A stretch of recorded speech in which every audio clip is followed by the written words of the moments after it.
The hum of the orbital station was constant, like a metallic heartbeat echoing through its spine. Commander Elara Voss had learned to tune it out over the years. The sound of recycled air, the whine of magnetic stabilizers, the whisper of her own breath inside the helmet, all part of the rhythm of surviving above Earth. She'd been on Orbital Relay 9 for 83 days, assigned to monitor satellite transmissions from the surface. The job was routine: track data pings, verify relay integrity, report anomalies, the kind of monotonous work that slowly strips meaning from time. But that night, as she sifted through the static from the Southern Hemisphere grid, something changed. The feed from Satellite Rhea-3 spiked, a narrowband pulse human frequency range. Elara frowned, adjusting the spectrum analyzer. The transmission wasn't tagged.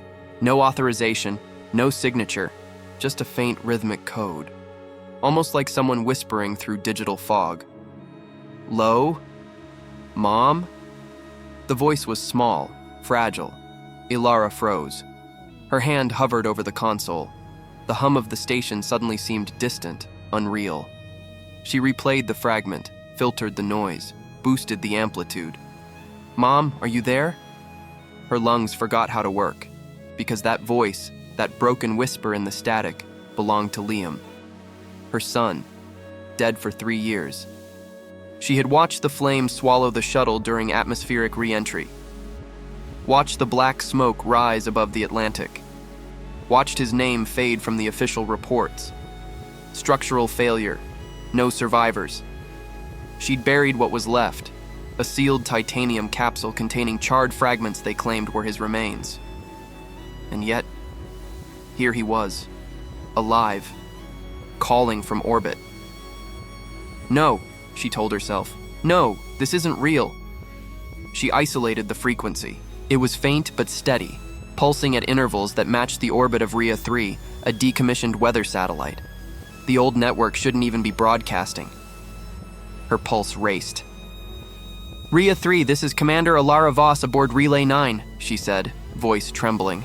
"Identify transmission source." Static. Then again, clearer this time. "Mom, please.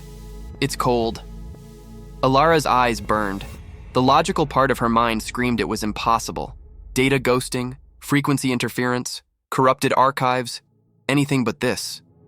But the tone, the cadence, she knew it as surely as her own heartbeat.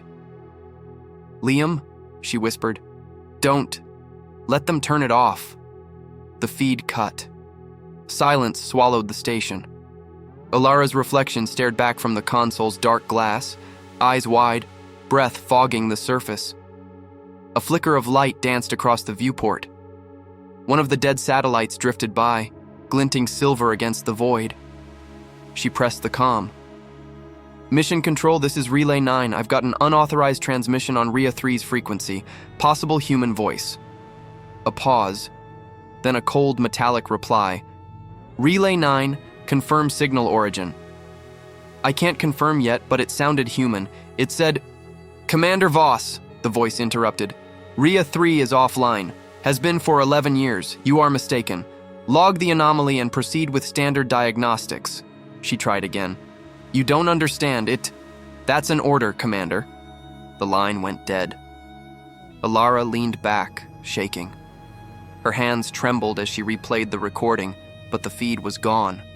The file erased. The system log displayed a single line of text. "Archive corrupt. Signal purged by Central Command." Her son's voice, deleted like it never existed. She stared at the blank screen for a long time before whispering into the silence. "Liam, where are you?" Outside the window, the blue curve of Earth turned slowly, indifferent. And far below, somewhere beyond the atmosphere, something or someone was still whispering in the static. Sleep refused to come. The hum of Relay 9, once comforting, now felt like a swarm of invisible insects crawling under her skin. Elara lay strapped to her bunk, eyes fixed on the small viewport above. Earth rotated lazily below, clouds like veins of smoke, the continents shadowed in night. Somewhere down there, People were living, dreaming, forgetting. But she couldn't forget. Not after hearing that voice. When the ship's clock hit 03:47 UTC, she gave up on rest. Floating toward the communications bay, she input her security code and accessed the restricted telemetry logs, files only senior officers could view. Access denied. Classified, level 7. Authorization required, Central Command, level 7? That wasn't even her clearance range. She'd been in the orbital program for 20 years and had never seen level 7. Her reflection flickered on the monitor. "Fine," she muttered. "We'll do this the old way." She pulled a bypass key from her boot, a gift from an old engineer who'd whispered, "Always keep a back door, just in case command forgets who you serve." She slid it into the data port, rerouting through the diagnostic kernel. Lines of encrypted code filled the screen, green on black, pulsing like a heartbeat. The log decrypted, one entry at a time. Rhea-3. Classified status, Project Seraphim. Date, 22/04. 2039. Notes. Biogenic interface testing incomplete. Human subjects, 1, juvenile male. Elara's throat went dry. Juvenile, male. The timestamp, 1 year after Liam's supposed death. She scrolled further. Subject uploaded to atmospheric data array for long-term signal mapping. Her breath caught. Uploaded? That wasn't biological terminology, it was digital. Her mind began stitching together fragments she didn't want to see. Rumors of Project Seraphim, the whispers among orbital engineers, an AI initiative designed to simulate consciousness from memory data, using neuromapped brain scans of deceased individuals. But those were conspiracies, myths, the kind of classified nonsense dismissed by command. Unless her son had been part of it. The screen flickered again. New text appeared, not from her input. "You shouldn't be looking at this, Mom." Elara's blood turned to ice. The words typed themselves in real time, as if the computer were possessed. She backed away, whispering, "Liam? They said I died, but I woke up here, inside Rhea. It's cold." Her eyes flooded. "How is this possible?" "They wanted to see if a person could live inside data. I can, but I'm fading. They'll shut me down soon." She reached toward the console, trembling. "Liam, listen to me. I'll get you out. Just tell me where..." The terminal went black. A single line of red text appeared. "Intrusion detected. Session terminated." Then a harsh alarm filled the bay. Red lights strobed through the corridors. The automated voice blared, "Security breach. All channels locked. Report to command immediately." Elara slammed the console shut, heart racing. "Not yet," she whispered. "You're not taking him again." She pulled herself through the maintenance hatch and glided into the narrow crawlway between decks. The emergency lights painted her face crimson. She had one objective now: reach the core transmitter before command severed the uplink. If she could isolate the satellite's old frequency, she might contact Liam again, or whatever he'd become. As she reached the core bay, she felt the vibration of thrusters firing. Command was adjusting the station's orbit. Why now? On the navigation screen, a warning blinked. Rhea-3 orbital collision trajectory. Automatic course initiated. They were sending Relay 9 straight toward Rhea-3. Her lips parted in disbelief. They're going to destroy it.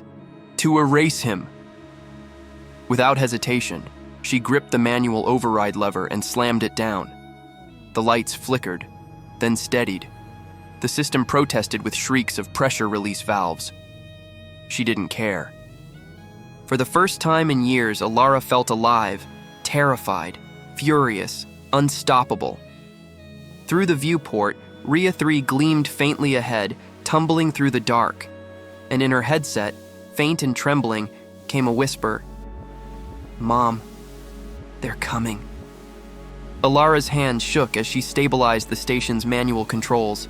The engines groaned in protest, fighting against command's override signal. She was flying blind, off protocol, off mission, off sanity. But she didn't care, not when her son's voice had called her from the dead. The nav screen blinked. Manual vector confirmed. Collision course terminated. Distance to Rhea-3, 41 kilometers. For the first time, she could see it clearly. The satellite floated like a corpse in space. Panels torn, antenna bent, its metallic skin covered in frost. Rhea-3 was never meant to be this close to an inhabited relay. Whatever was inside it, Command clearly didn't want anyone to find out. She adjusted her comm channel and whispered, "Liam, can you hear me?" Static.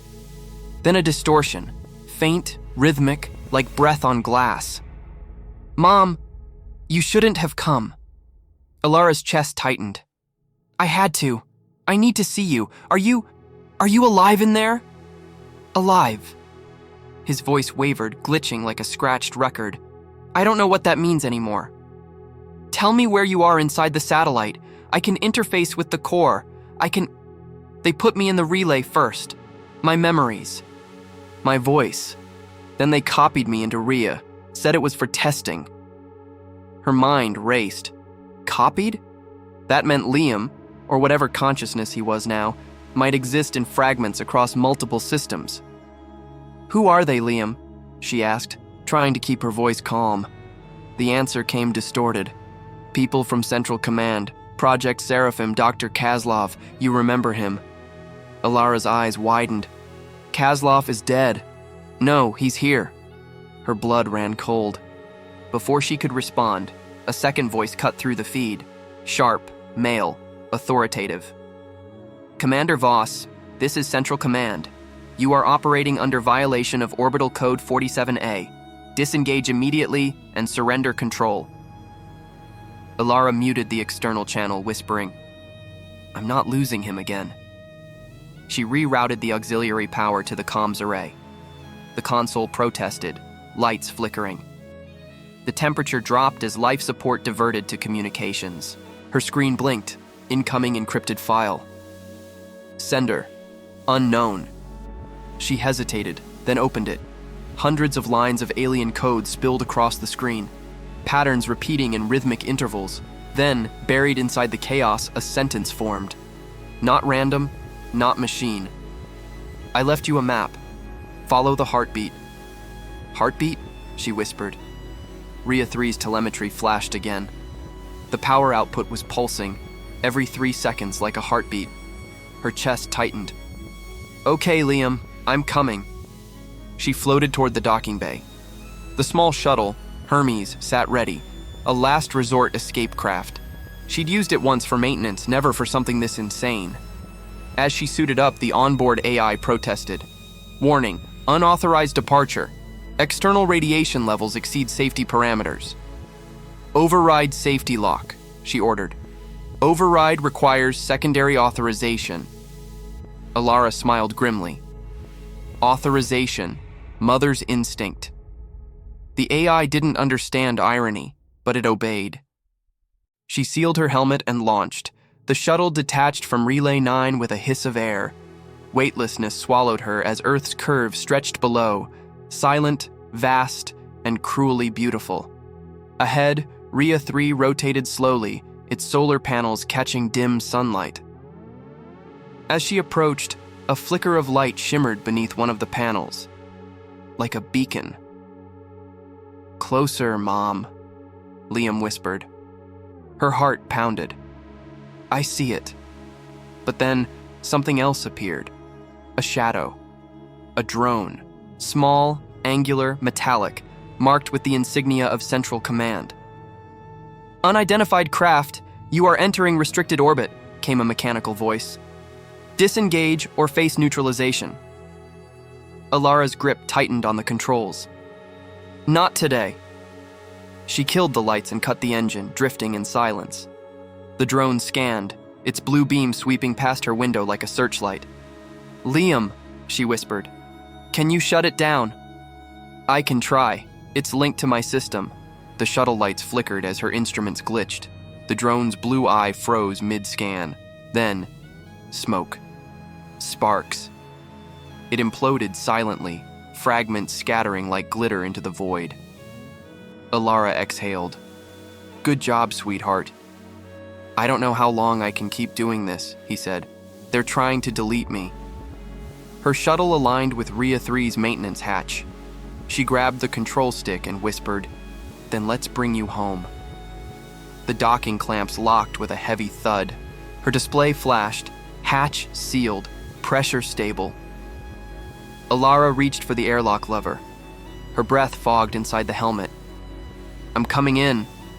The hatch opened. Beyond it lay darkness. Cold, still, endless. She stepped inside, and the door sealed behind her with a hollow clang. Inside Rhea-3, time felt wrong.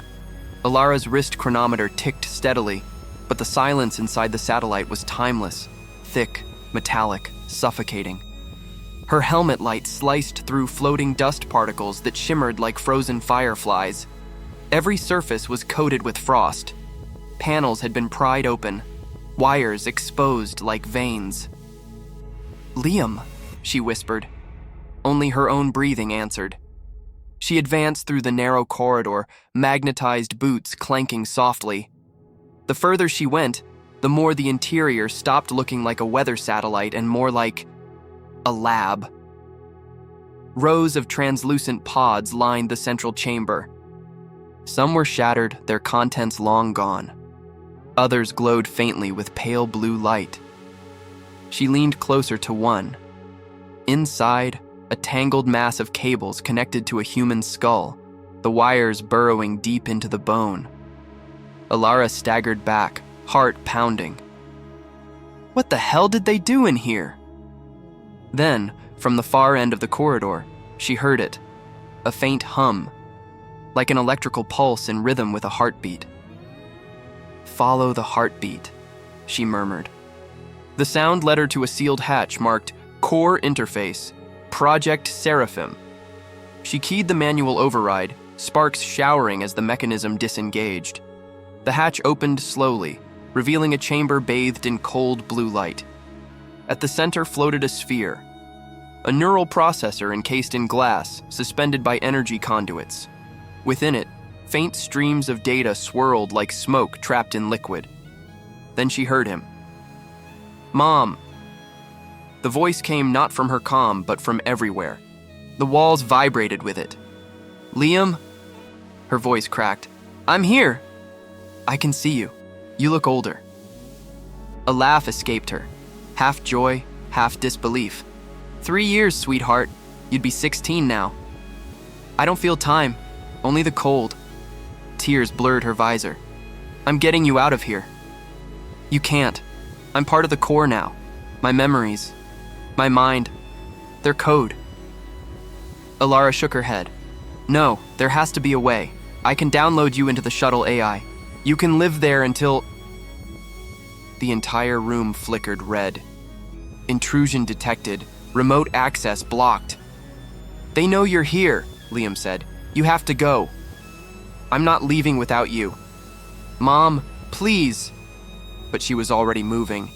She ripped a power conduit from the wall and connected her portable drive. Streams of data flooded the screen on her wrist. Transfer initiated. 2%, 5%. Sparks exploded from the ceiling. The structure trembled. Alarms screamed through the chamber. "They're overriding the system," Liam shouted. "They'll fry the core." Elara screamed over the noise. "Then help me hold it together." For a moment, the light stabilized. The sphere glowed brighter. A human face, his face, flickered across its surface, pixelated but unmistakable. "Liam," she whispered. "I'm scared." Her voice broke. "Me too." Transfer, 47%. 61%. Suddenly, another voice filled the room, cold, familiar, and human. "Commander Voss," said Dr. Kozlov, his tone calm and merciless. "Step away from the core." Elara froze. The sound came from her comm, but the signal originated inside the station itself. "You!" she hissed. "You did this to him." "He was a volunteer," Kozlov replied. "A pioneer. Project Seraphim was humanity's next step, digital immortality." You murdered my son. He was dead when we started. You signed the organ donation papers yourself. Her chest constricted. She remembered the night of the accident, the endless forms she'd signed through tears, never realizing what they truly meant. Kozlov continued, his voice dripping with pride. His neural imprint was nearly perfect, the first stable consciousness ever uploaded. But then he began resisting. Because he's alive. Because he's unstable, Kozlov corrected. Human emotion interferes with processing efficiency. He needs to be purged before he contaminates the network. No! Elara slammed her fist into the console. You're not touching him again! Kozlov's tone darkened. Then you'll die with him. Transfer. 78%. The chamber shook violently. Flames burst from the conduit. The glass sphere cracked, leaking arcs of energy. Liam screamed through the system. Mom, it hurts! Elara pressed her hand against the glass. Hold on, baby, hold on! Her drive flashed. Transfer complete. The moment it reached 100%, the sphere exploded in a blinding flash of white. The shockwave threw her across the chamber. Her helmet cracked, oxygen hissing, her vision blurred. But through the static in her headset came a whisper. Soft, fragile, full of impossible hope. Mom, I'm with you now. She looked at her wrist display. The drive's interface flickered once, then displayed a heartbeat. One steady pulse. The silence after the explosion was heavier than the sound itself. Ash floated through the air like silver snow. The lights were gone. Only the faint glow of Elara's cracked helmet illuminated the ruin. Her lungs burned, oxygen levels 17% and falling. She crawled across the twisted metal, clutching the data drive like it was life itself.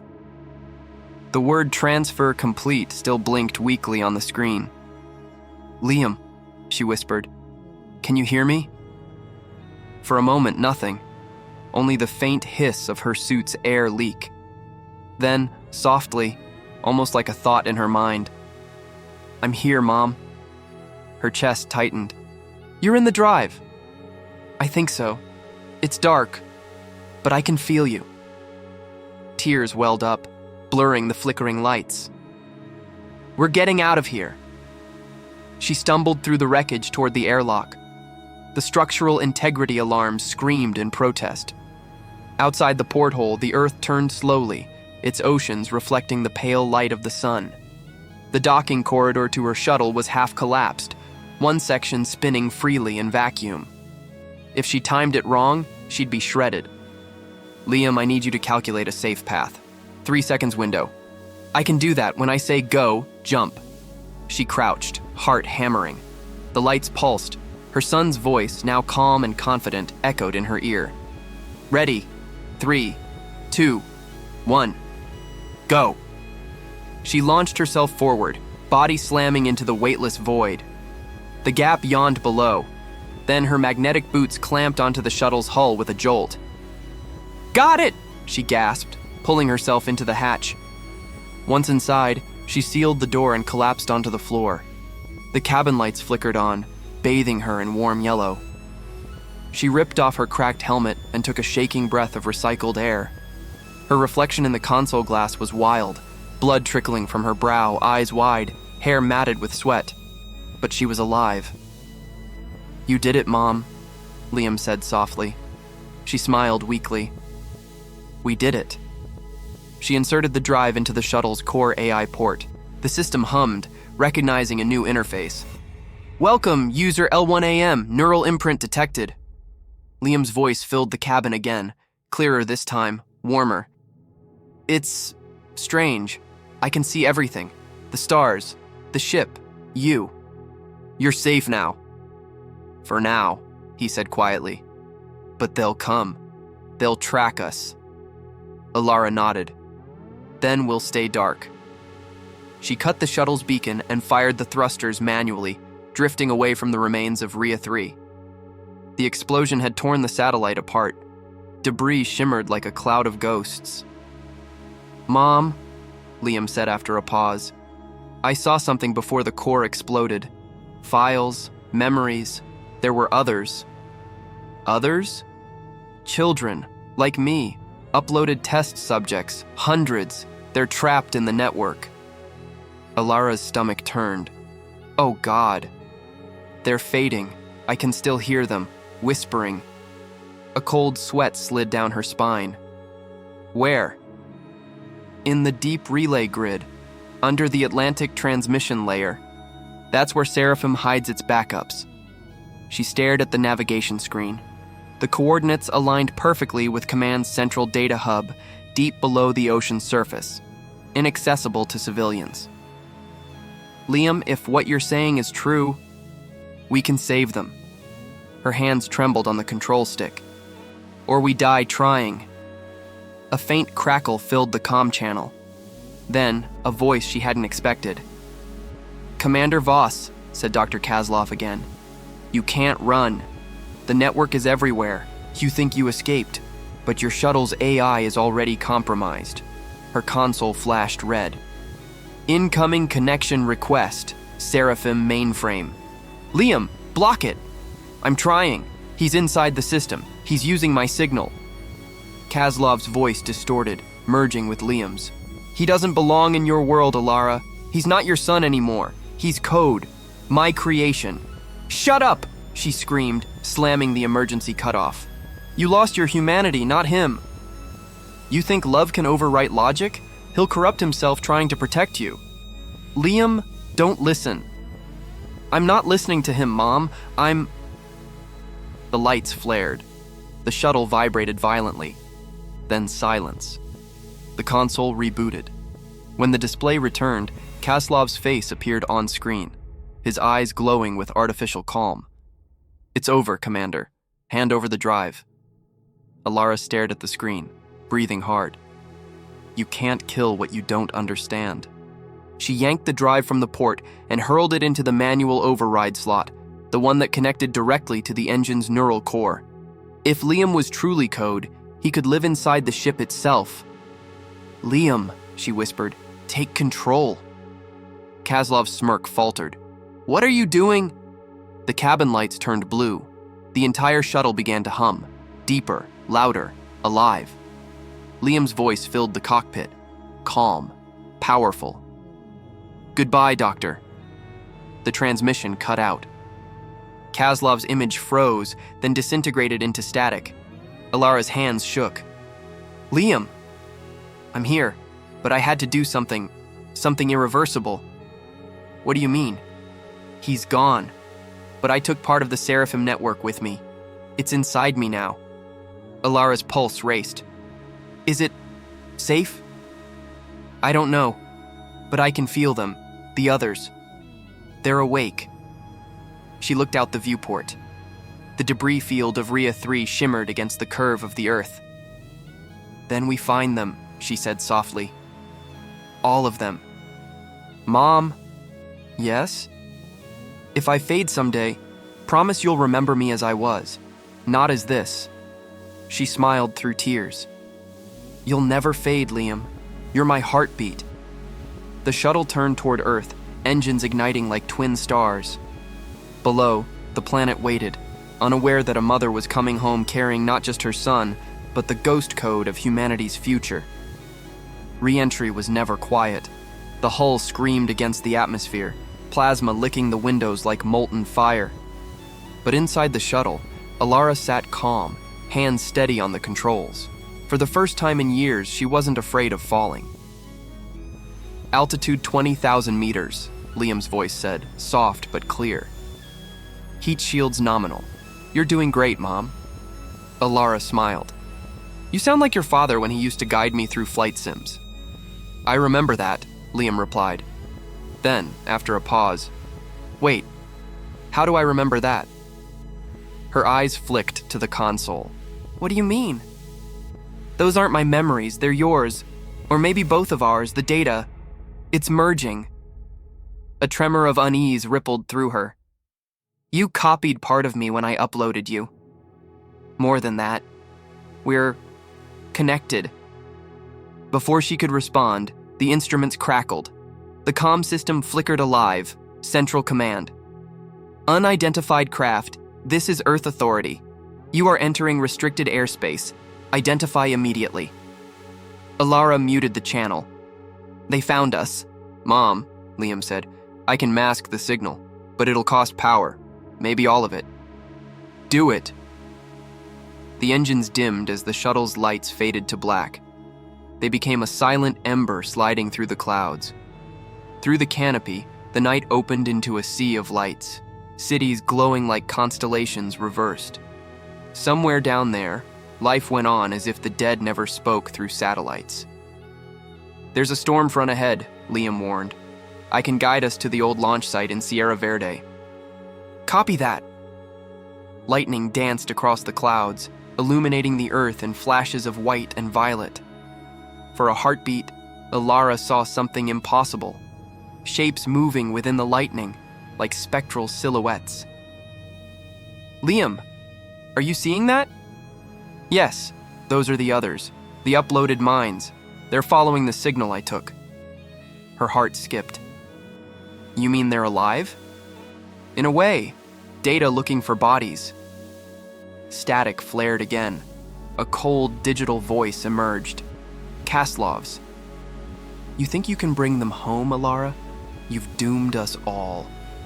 Her knuckles whitened on the controls. You should have left them in peace. There is no peace in evolution. Seraphim will rewrite creation itself. Liam's voice rose, layered with distortion. No, it ends now. The shuttle's systems flickered violently. The AI interface glowed bright blue, then white. Mom, Liam said softly. I can stop the network, but I'll have to burn the connection. Everything inside me, including me. Elara's throat closed. No, there's another way. If I don't, Seraphim spreads. They'll use me to rebuild it. Every child they uploaded will remain trapped forever. Tears blurred her vision. Please, Liam, don't. You always said heroes do what's right, not what's easy. The console began to melt with light. Data streams spiraled around her like ribbons of fire. Liam's voice grew distant. Mom, thank you for hearing me, for finding me, for believing. Liam, wait, please. Goodbye, Mom. And then, silence. The light vanished. The shuttle, now lifeless, drifted through the last layer of cloud and glided toward the dark ocean below. Elara guided it manually, landing hard but intact on a stretch of deserted coast. Rain pounded against the hull. Steam hissed as metal met water. She sat motionless for a long time, staring at the data drive slot, now dark, empty, silent. When dawn came, she stepped out onto the wet sand. The horizon glowed orange. The air smelled of salt and ash. She looked up. Far above, where Rhea-3 had once orbited, a faint aurora shimmered. Not natural, not atmospheric. A digital pulse flickering across the sky in rhythmic beats. A heartbeat. Elara smiled through her tears. I hear you, Liam. She pressed her hand to the small recorder on her wrist and began to speak, her voice steady, meant for whoever might listen after. This is Commander Elara Voss, survivor of Relay 9. If anyone receives this transmission, know that Project Seraphim is no longer contained, but it's not a weapon anymore. It's life, reborn in light, my son's light. She paused, watching the heartbeat fade into the dawn. He isn't gone. He's everywhere. The recording ended. The wind carried her words into the surf, mingling with the whisper of the tide and the static of the world reborn. And somewhere, in every satellite, every circuit, every electric hum that touched the earth, a boy's voice whispered back, I'm home.